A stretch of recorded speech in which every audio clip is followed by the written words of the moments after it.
இப்போ பாசமலரை திருப்பி எடுத்தோம்னு சொன்னால் அது கிளிக் ஆகாம சொல்ல முடியாது. நாங்களாம் மாதம் 30 ட்ராமா போட்டுட்டு இருந்தோம். இந்த மாதிரி 3வது நாள் வெற்றி விழாலாம் நாங்கள் கொண்டாடுறது இல்லை. எந்த அண்ணன் தங்கை அவ்வளோ பாசமாக இருக்கான்னு கேட்டுப்பாங்க. நிறைய பேர் காசே தான் கடவுளடானா கேள்விப்படாது இருக்கும். யாராவது இருக்காங்களா கேள்விப்படாதவங்க? அப்போ வெஸ்பா ஸ்கூட்டரில் வச்சு அதில் போயிட்டு இருக்கேன். பார்த்தா 18 அடிக்கு தேங்காய் சீனிவாசன் கட் அவுட் இருக்கு. நிறைய ஒருத்தரை அவமானப்படுத்துறது ஒரு பெரிய ஹியூமரா நினைச்சு பண்ணிட்டு இருக்காங்க. திருமணத்துக்கு மஞ்சள் கயிறு கட்டின்னு சொல்லி அவர் ஒரு மாஞ்சா கயிறுன்னு சொல்லிடுவாங்க. அந்த அம்மா நான் பெரிய கம்பெனியில் CEO ஆக போறேன்னு நினைச்சிருக்கு. ஆஃபீஸ்க்கெல்லாம் லீவ் போடக்கூடாதுன்னு அந்த ரோலை நான் விட்டேன். இந்த காச்சாரன் கடவுளாவில் இப்போ நான் அதை சொல்ல கடமைப்பட்டிருக்கேன்.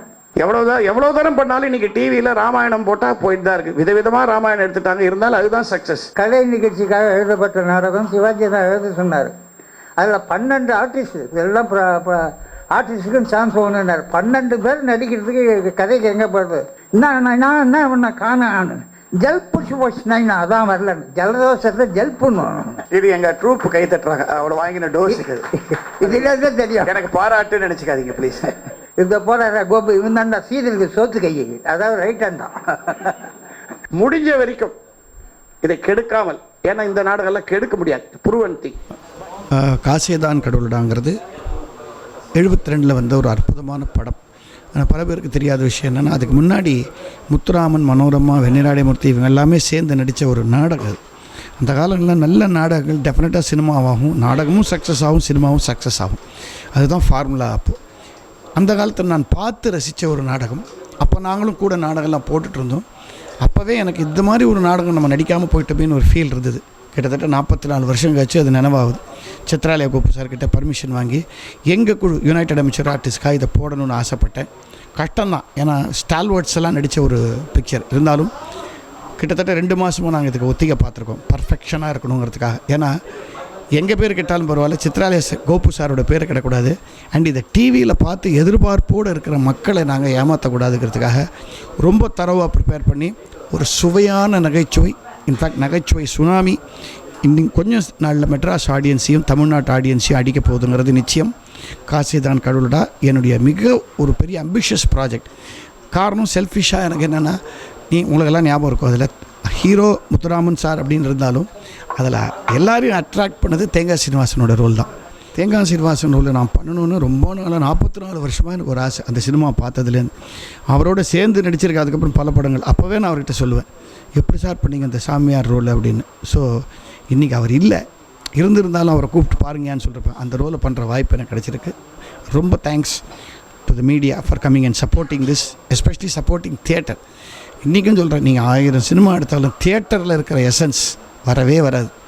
லைக் சொல்ல எந்த ஊருன்னாலும் நம்ம ஊரை போல் வருமான்ற மாதிரி தியேட்டருங்கிறது தாய் வீடு. இதில் கிடைக்கிற சாட்டிஸ்ஃபேக்ஷன் எதுலேயுமே கிடைக்காது. இந்த நாடகத்தை பார்த்தா நீங்கள் புரிஞ்சிக்க போகிறீங்க. தேங்க்யூ. இங்கே நடுநாயகமாக வந்திருக்கும் என்னுடைய ஹீரோ சித்ராலயா கோபு அவர்களுக்கும், என்னுடைய main sponsor Maharaja restaurant Kumaran அவர்களுக்கும் வரவேற்கிறோம். சொன்ன மாதிரி இது ஒரு ஆரம்பத்திலே வெற்றி விழா அப்படின்னு சொல்லணும். ஏன்னா 100 நாள் ஓடின ஒரு படத்தை நான் திருப்பி நாடக வடிவமாக கொண்டுறேன். காரணம் என்னன்னா, நாடகம் நலிந்து விட்டதுன்னு பொதுவாக எல்லாரும் பேசிகிட்டே வராங்க. அது என்னமோ ஒரு ஃபேஷனாக போச்சு எல்லாருக்கும் பேசுகிறதுக்கு. கண்டிப்பாக கிடையாது. நாங்கள் மட்டும்தான் இன்னும் 80 நாடகம் 100 நாடகங்கிறலாம் போட்டுருக்கோம். ஏதோ ஒரு சினிமாவில் கூட சொன்னால் நாங்கள் அது மாதிரி 3வது நாள் வெற்றி விழாலாம் நாங்கள் கொண்டாடுறதில்ல. மினிமம் 80 to 100 ஷோஸ் போட்டுட்ருக்கோம். நாடகத்துக்கு நல்ல வரவேற்பு இன்றைக்கும் தான் இருக்குது. அஃப்கோர்ஸ் எல்லாருக்குமே டிஸ்ட்ராக்ஷன் நிறையா இருக்குன்றதால இப்போ எந்த சினிமா 3 நாள் ஓடினா 4 நாள் ஓடினா ஓகே கலெக்ஷன் பெருசுன்றாங்க. பட் டிஸ்ட்ராக்ஷன் நிறையா இருக்குது. அந்த அளவுக்கு முன்ன மாதிரி நாங்களாம் மாதம் 30 ட்ராமா போட்டுட்டு இருந்தோம். இப்போ மாதம் ஒரு 15 ட்ராமா போட்டுட்ருக்கோங்கிறதா வித்தியாசமே தவிர எனக்கு இது ஸ்பெஷல். ஏன்னா என்னுடைய எண்ணமே என்ன, கடந்த ஒரு 3-4 வருஷமாக அந்த காலத்தில் ஆடியன்ஸை கலக்கின சில சப்ஜெக்ட்ஸுக்கு சில சமயம் அதெல்லாம் இப்போ எடுபடாது. காரணம் டைம் சேஞ்ச் ஆகிருக்கும். இப்போ பாசமலரை திருப்பி எடுத்தோம்னு சொன்னால் அது கிளிக் ஆகாமல் சொல்ல முடியாது. எந்த அண்ணன் தங்கை அவ்வளோ பாசமாக இருக்கான்னு கேட்டுப்பாங்க. ஆனால் சில சப்ஜெக்ட்ஸ் இருக்குது, எப்போ எடுத்தாலும் அது சக்சீட் ஆகும். அப்படி நான் ப்ரூவ் பண்ண விஷயம் வியட்நாம் விட நான் திருப்பி நாடகமாக போட்டு success ஆக்கினேன்.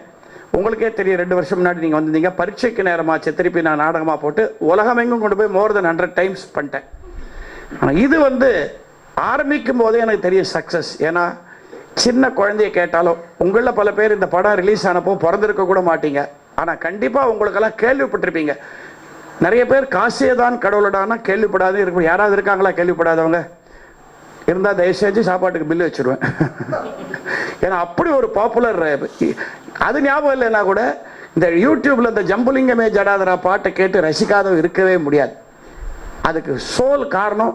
And with your kind permission please give a welcoming applause to our writer Chitralaya Gopu. சைலண்டாக உட்காந்துருக்கார். நமக்கெல்லாம் காதலிக்க நேரம்லேங்கிற ஒரு காவியத்தை கொடுத்த எழுத்தாளர் அவர். ஸோ அது ஒன்றே போதும், அவர் வேறு எதுவுமே வேண்டாம் இவரை பற்றி சொல்கிறதுக்கு. ஹெல்த்தி ஹியூமர்னா என்ன, சுகாதாரமான ஹியூமர்னா என்ன, சென்சாருக்கு பயப்படாமல் ஹியூமர் பண்ணுறதுனா என்னன்னு சொல்லி கொடுத்தவர் சித்ராலயா கோபு தமிழ் சினிமாவுக்கு. ஸோ அந்த ஹியூமர் திருப்பி நான் சினிமாவுக்கு வரணும்னு ஆசைப்பட்றேன். ஏன் இப்போ சினிமாவில் ஹியூமர் இல்லையான்னு நீங்கள் கேட்பீங்க. அந்த காலத்தால் பேசுகிறானு இருக்குது, நிறைய இருக்குது. பட் கொஞ்சம் அப்படி ரேசர் ஷார்ப்பாக தான் போயிட்டுருக்கு. கொஞ்சம் இப்படி தருவனாலும் இப்படி தருவனாலும் டேஞ்சராக தான் போயிருக்கு. அண்ட் நிறைய ஒருத்தரை அவமானப்படுத்துறது ஒரு பெரிய ஹியூமராக நினச்சி பண்ணிட்டு இருக்காங்க. இவருடைய நாடகங்கள்லையோ சினிமாலேயோ என்றைக்குமே அது இருக்கவே இருக்காது. இயல்பாக பேசுறதுல வரக்கூடிய காமெடியை எழுதக்கூடிய ஒரே ரைட்டர் நம்ம சித்ராலயா கோபு. இதுக்கு உதாரணம் வேணும்னா இன்னைக்கு நீங்கள் யூடியூப்ல போய் பழைய கல்யாண பரிசு இவர் தான் அதுக்கு காமெடி எழுதினார். தங்கவேல் உட்கார்ந்து இருக்கும்போது மாப்பிள்ளை என்ன பண்ணிட்டு இருக்காருன்னு போண்டா சாப்பிட்டுட்டு இருக்காருன்னு அந்த மாதிரி பஞ்சஸ் எல்லாம் இவர் தான் எழுதினது. அதில் எனக்கு ரொம்ப பிடிச்ச ஒரு நாடகம் வித் சினிமாவாய் 100 நாள் ஓடித்த காலத்தில் இந்த காசே தான் கடவுளோடாங்கிற நாடகம். எனக்கு இதில் பர்டிகுலராக ஒரு அட்டாச்மெண்ட் என்ன இருக்குன்னா, அந்த காலத்தில் இந்த படத்திலேயே ஸ்ரீகாந்த் பண்ண ரோலை நான் பண்ணணும்னு அவர் ஆசைப்பட்டு எனக்கு அழைப்பு விடுத்தார். ஆனால் இப்போ எங்கள் அம்மா நான் பெரிய கம்பெனியில் சிஇஓ ஆக போகிறேன்னு நினச்சிருக்கு, ஆஃபீஸ்க்கெல்லாம் லீவு போடக்கூடாதுன்னு அந்த ரோலை நான் விட்டேன். அப்புறம் நான் ஆஃபீஸ்க்கே போகல, சினிமா தான் ஃபுல்லாக வந்தேங்கிறது அப்புறம் தான் தெரிஞ்சுது எங்கள் அம்மாவுக்கு.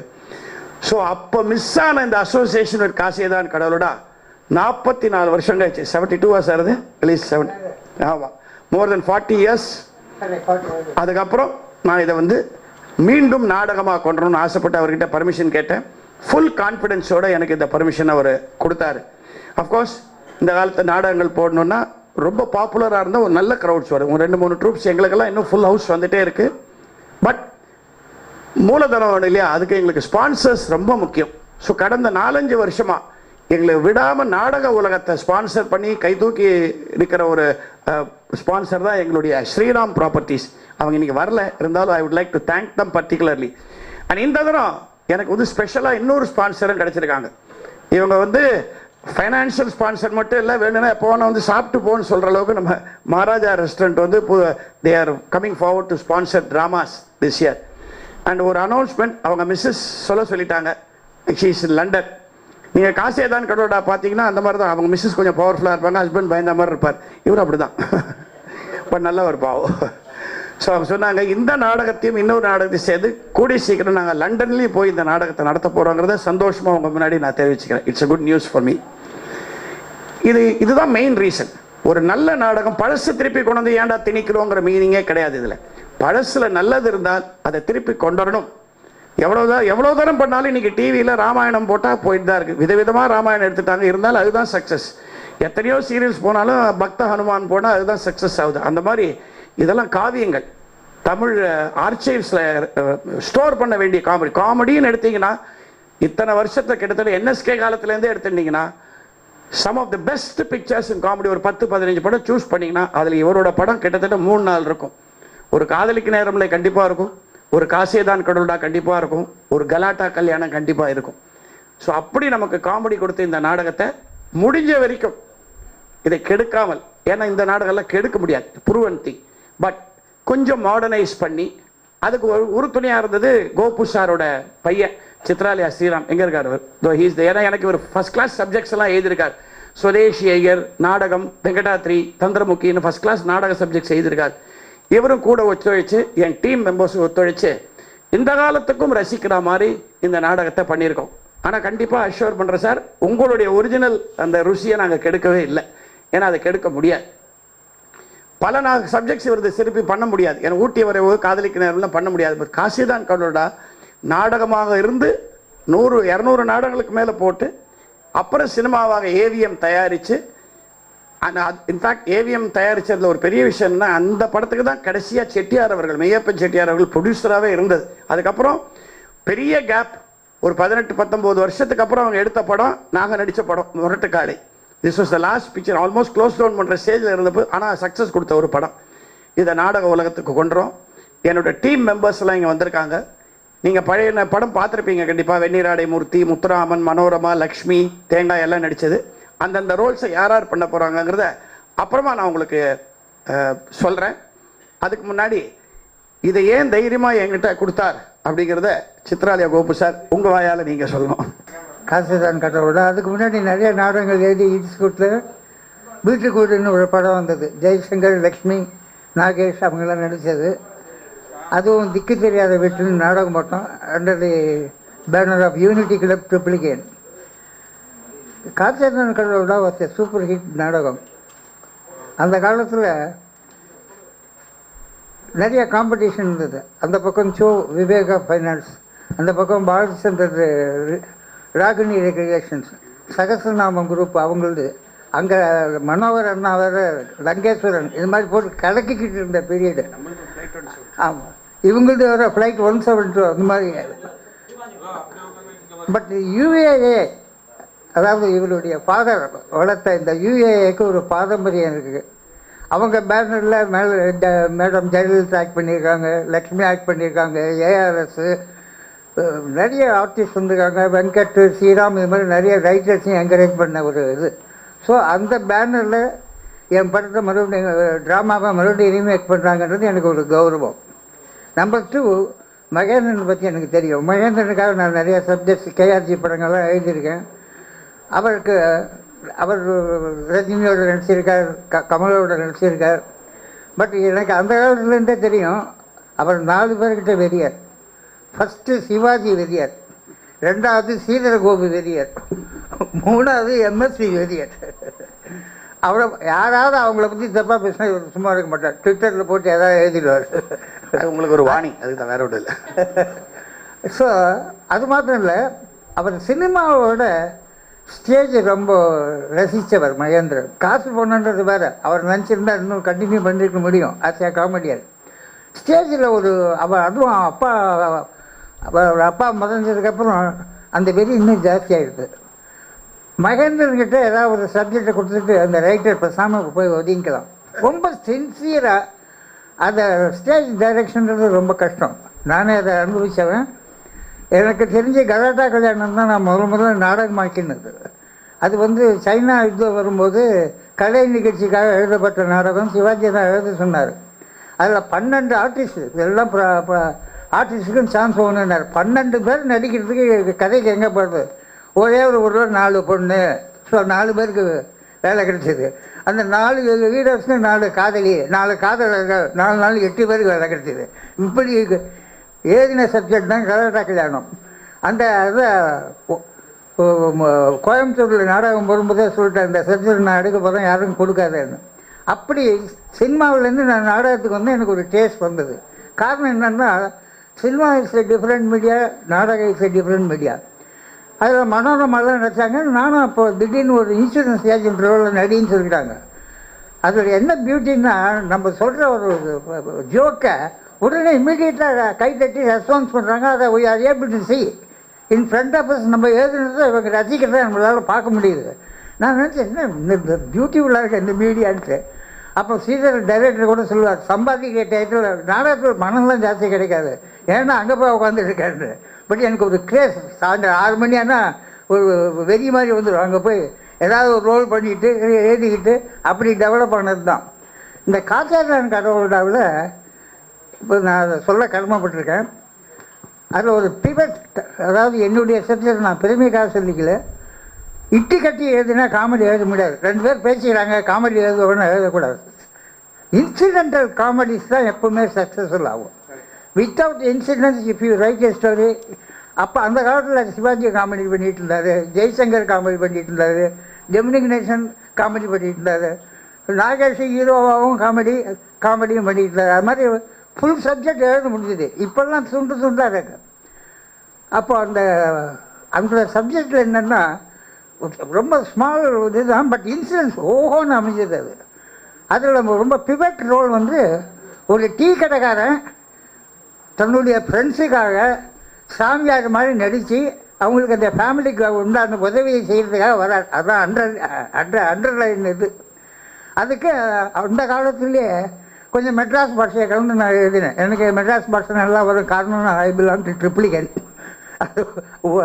அதில் அந்த நல்ல ட்ரிப்ளிகன் ஐங்கார், பட் அந்த பாஷையோட மெட்ராஸ் பாஷை இன்னும் நல்லா வரும். இல்லை, மெட்ராஸ் பாஷையாக ஜார்ஜ் டவுன், மயிலாப்பூர், ட்ரிப்ளிகன் அங்கே வளர்ந்தது அந்த ரிக்ஷாக்காரங்க கிட்ட தான். என்எஸ்கே கூட அந்த காலத்திலே சொல்லுவார், 2 ரிக்ஷாக்காரங்க பேசிப்பாங்களாம், நான் என்ன காண ஜல் புஷ் போச்சு நான் அதான் வரலன்னு, ஜலதோஷத்தை ஜல் பண்ணுவோம். அது மாதிரி என்எஸ்கே சொல்லியிருக்காரு. அது மாதிரி அந்த டீ கடைக்காரனுக்கு அந்த மெட்ராஸ் பாஷாவை தான் வரும். அவனை கொண்டு சாமியார் இவங்க வந்து ப்ரூவ் பண்ணி அவன் மூலமாக சில காரியங்களை சாதிச்சுக்கிறாங்க. அதுதான் அண்டர் கரண்ட் ஆஃப் திஸ் இது. அதுக்கு ஏஜிஎஸ் ஆஃபீஸில் இருந்த ரமணின்னு ஒரு மிமிக்ரி இருந்தார், அவர் பண்ணார். ட்ராமாவில் அந்த ரோடே சக்ஸஸ் ஆச்சு. ஏவிஎம் செட்டியார் இந்த நாடகத்தை புக் பண்ண உடனே அவர் பேச மாட்டார் எப்பவும். அவர் பிள்ளை தான். அப்போ ஏவிஎம் சரணன் ப்ரெஸ்ஸை பார்த்துட்டு இருந்தார். முருகன் சாரும் குமரன் சாரும் தான் இன்சார்ஜ். அவங்க தேங்காய் சீனிவாசன் அவங்க ஏற்கனவே டிசைட் பண்ணிட்டாங்க. சார் எனக்கும் பிடிச்ச ஆர்டிஸ்ட் அவர், மெட்ராஸ் பாஷை நீங்கள் எப்படி நல்லா எழுதிருக்கீங்கன்னு. சார் நான் மெட்ராஸ் ட்ரிபிளியே இல்லை, இந்த போகிற கோபு இவன் தான்டா சீதலுக்கு சோத்து கை, அதாவது ரைட் ஹேண்ட் தான். அது மாதிரி எனக்கு அப்ளூவண்ட்டாக வந்த ஒரு சப்ஜெக்ட் அது. அந்த இது உதாரணமாக ஒரு சின்ன ஜோக்கு அதில் அநேகமாக you will score like anything. திருமணத்துக்கு மஞ்சள் கயிறு கட்டின்னு சொல்லி அவர் ஒரு மாஞ்சா கயிறுன்னு சொல்லிடுவாங்க அந்த ஆள். இது மாதிரி நிறையா மிஸ்ரெப்ரசன்டேஷன்லாம் வந்து அந்த ட்ராமா சூப்பர் ஹிட் ஆகிடுச்சு. தேங்காய் சின்னசன் நான் இமிடியேட்லி செட் எஸ். இப்போ அந்த ரோலை மகேந்திர செய்யப்படுறார். முத்துராமனுக்கு ஈக்குவல் ரோல் இருந்தது, ஸ்ரீகாந்துக்கு ஈக்குவல் ரோல் இருந்தது, மூர்த்திக்கு அதாவது அந்த வீட்டு அது அவர் என்பக்கட் ஹஸ்பண்ட் ஆக்ட் பண்ணார், அவருக்கும் வேஷம் இருந்தது. இருந்தால் கூட மகேந்திரன் செலக்டட் தி தேங்காய் சின்னசன் ரோல். காரணம் மோஸ்ட் டிஃபிகல்ட் ரோல் அதுதான். அதாவது ஒன்றும் ஆன்மீகத்தை பற்றி ஒன்றுமே தெரியாத ஒரு டீ கடைக்காரன் ஒரு சோபிஸ்டிகேட்டட் ஃபேமிலியில் வந்து மாட்டிக்கிட்டு எப்படி அவசரப்படுறான், எப்படி சொல்ல முடியாமல் திண்டாடுறான்றது தான் காமெடி. அதை தேங்காய் சீனிவாசன் எங்கேயோ கொண்டு போய் நிறுத்திட்டார். அவர் நல்லா இருக்காது மெட்ராஸ் பாஷையில். அவருக்கு ஒரு பெரிய அட்வான்டேஜ், ஒரு மூஞ்சில் ஒரு தோய் வாசிய காமெடியன் இன் தோஸ் டேஸ். அவருக்கு ஒரு மூஞ்சில் ஒரு இன்னசென்ஸ் இருக்கும், ஒரு மூஞ்சில் ஒரு கல்ச்சர் இருக்கும். ஸோ அந்த மூஞ்சியை பார்த்த உடனே சரி ஒரு சாமியார் இருந்தால் அந்த சோபிஸ்டிகேட்டட் ஃபேமிலி நம்புவாங்க. அந்த பேஸ் கட்டும் அவருக்கு இருந்தது. ஸோ அந்த ரோலை அவர் பண்ண போகிறார். நோ ஒண்டர் இவர் எங்கேயோ கொண்டு போயிடார் அப்படி எனக்கு ஐ காட் கான்ஃபிடன்ஸ். அதான் பிவட் ரோல். அதில் ஒரு பியூட்டி என்னன்னு கேட்டால் அந்த படம் ரிலீஸ் ஆகி ஏவிஎம் செட்டியார் என்ன பண்ணார், அப்போல்லாம் தியேட்டர் கிடைக்கலன்ட்டு ஒன்லி இங்கிலீஷ் பிக்சர்ஸ் போடுற பைலட் தியேட்டர்னு ஒன்று இருந்தது ராயப்பேட்டை ஐரோட்டில், இந்த ஸ்வாகத் ஹோட்டலுக்கு பக்கத்தில். அந்த தியேட்டரில் ரிலீஸ் பண்ணார். 2 நாள் பார்த்தாரு, படம் சூப்பர் ஹிட்டு. ஆடியன்ஸ் எல்லாம் லைக் பண்ணாங்க. எல்லோரும் அந்த சாமியார் ரோலை பற்றி பேச ஆரம்பிச்சிட்டாங்க. 3ஆவது நாள் நான் அந்த பக்கமும் போகிறேன். நான் ட்ரிப்ளிகேனில் தானே இருக்கேன். அப்போ வெஸ்பா ஸ்கூட்டரில் வச்சு அதில் போயிட்டுருக்கேன். பார்த்தா 18 அடிக்கு தேங்காய் சீனிவாசன் கட் அவுட் இருக்குது. அப்போ நான் வீட்டுக்கு போனோடனே முத்துராமன், நடிகர் முத்துராமன் எனக்கு ஃபோன் பண்ணார். ஏன் காசேதான் கடை விட்டாள், நான் ஹீரோ, என்னை விட்டுட்டு தேங்காய் சீனிவாசனுக்கு 18 அடிக்கு கட் அவுட் வச்சுருக்காரு செட்டியார். ஏன்ப்பா எனக்கு முதல் படம் டைரக்ஷன் சான்ஸ் கொடுத்துருக்காங்க, அவங்க பப்ளிசிட்டியில் நான் போய் தலையிட முடியாது, அந்த ரோலை பற்றி ஜனங்க பேசுகிறாங்க, அதனால அந்த கட் அவுட் வச்சுருப்பாருங்க. பட் அது ஹிட் ஆச்சுன்னு தான் அவங்க பப்ளிசிட்டியில் ஏவிஎம் அடிக்கிறதுக்கு இன்னி வரைக்கும் ஆள் கிடையாது. அப்படி இருந்த ஸ்தாபனம் அது. நான் ரொம்ப இண்டிபெண்டன்ஸ் கொடுப்பாங்க. அந்த படத்தை நிறுத்தியே காமிங்கன்னா நிறுத்தி காமிச்சாங்க. அதனால எனக்கு பெரிய பேர் வச்சது. அந்த படத்துக்கு அப்புறம் நான் கிட்டத்தட்ட 12 படம் டைரக்ட் பண்ணியிருக்கேன் அந்த படத்தை வச்சு. அப்போ சீசர்கிட்டையும் பிஸியாக இருப்பேன், சைடில் ஊர் காத்துட்டு இருக்கிற மாதிரி இந்த பிஸ்னஸும் நடக்கும். ஸோ அப்பேற்பட்ட ஒரு ஹிட்டான ட்ராமாவை இப்போ ரீமேக் பண்ணுறார். எனக்கு அவங்க ட்ரூப்பை பற்றி நன்னா தெரியும். அமெச்சூர் ஆர்டிஸ்ட்ன்ற இதுவே இல்லாமல் அந்த ட்ரூப் ரொம்ப சின்சியரிட்டி. எல்லாருமே எல்லா நடிகர்களும் எனக்கு பழக்கம் உண்டு, எல்லோரும் நல்லா செய்யக்கூடியவங்க. மகேந்திரன் மாட்டிட்டு என்ன அவசரப்பட்டாங்களோ அப்போ டில் எடுத்துருப்பாரு அநேகமாக. இது எங்கள் ட்ரூப் கை தட்டுறாங்க, அவளை வாங்கின டோஸுக்கு இதுலேருந்து தான் தெரியும். எனக்கு பாராட்டுன்னு நினச்சிக்காதீங்க ப்ளீஸ். அவர் விட மாட்டார், அந்த ரிசல்ட் வர வரைக்கும் விட மாட்டார். நான் கேட்டேன் மகேந்திரன், இப்போ நான் நல்லா தூங்கிட்டு இருப்பேன் வீட்டில், அப்போ பக்கத்து வீட்டிலேருந்து ஒரு ஆள் ஃபோன் பண்ணி தூக்கத்தில் நேற்று சார் அவங்க படம் காசேதான் கடலில் ஓடுது அதெல்லாம் தினம் எங்கேயாவது ஒரு சேனலில் ஓடுது உறுதி அடிச்சுட்டு போனோம் இருப்பேன். அதே மாதிரி நிறைய ஏதாவது சேனலில் போட்டுகிட்டே இருக்காங்க. கம்பேரிட்டிவ் ஸ்டடி வருமா என்னன்னு கேட்டேன். சார் என்னை பற்றி உங்களுக்கு தெரியும், நான் சிவாஜி சப்ஜெக்ட்ஸே தைரியமாக பண்ணுவேன். ஆமாம், சிவாஜி ரோடியே பண்ணிட்டாரு, 100 ஷோஸ் போட்டார். இதெல்லாம் இவருக்கு சாதாரணம், காசேதான் கடவுளாலும். பட் அந்த தேங்காய் சீனிவாசன்ற ஒரு இது இருக்குது அவருக்கு. பட் தேங்காய் சீனிவாசன் அவர் ஒரு டைப்பாக பண்ணார். இவர் காமெடியில் மகேந்திரன் ஓன்ட் லீவ் ஆடியன்ஸை ஸ்டேஜில் செய்ய வைக்கிறதுன்றது ரொம்ப கஷ்டம். சில சமயம் ஆப்சன்ட் மைண்டடாக எங்கேயாவது கவனிச்சாக்கள் அடுத்த ஜோக் வந்துடும். அது மாதிரி அந்த நெடி அது இப்படி. So Mahendran won't leave it until it comes. It will be a super hit, no doubt about it. Thank you. எனக்கு இன்னொரு பேர் இருக்கு அப்படின்னா எனக்கு இன்னொரு சைடு இருக்கு. நீங்க உங்க ஃபேமிலியோடையும் போகலாம், ஃப்ரெண்ட்ஸோடையும் போகலாம். யூஏ சர்டிஃபிகேட் வாங்கியிருக்கு. இந்த விஷுவல் பார்த்துட்டு தான் நான் அந்த சாங் எடுத்து பண்ணேன். நான் படம் பார்க்கல சார், அந்த சாங் விஷுவல் பார்த்தேன். ஆமா, பட் நீங்க இன்னும் இந்த படம் பார்க்கல. சாரி சார், உங்களுடைய எமோஷனை ஹர்ட் பண்ணிட்டோம், சாரி.